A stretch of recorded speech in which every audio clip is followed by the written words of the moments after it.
wala akong masabi kundi thank you. And, yun, thank you. You were asking nila kung na-insecure ko bang isang Andrea Brillantes and you answered. Ay, yes. Oo naman. Kasi hindi naman, kunyari, maganda ka, iba yun eh. Iba yung insecurity talaga sa outside mo eh.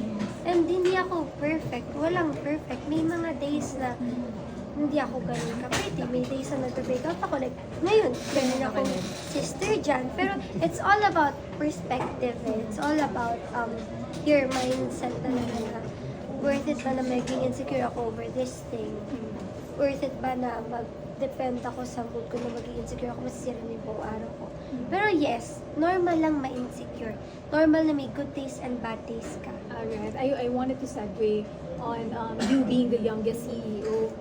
What are your thoughts about it? Ikaw ang youngest CEO. Youngest celebrity CEO? Yes. Wala. Happy lang din. Pero, ayun, happy lang. Wala ko talaga masabi. Happy pero may pressure kasi nga, youngest, ang hirap din niya, to be honest.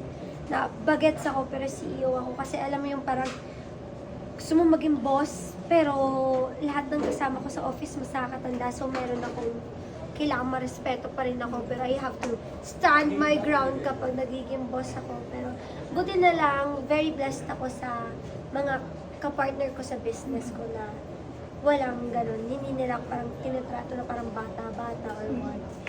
And now you're very well known for traveling solo. I mean, parang queen of food.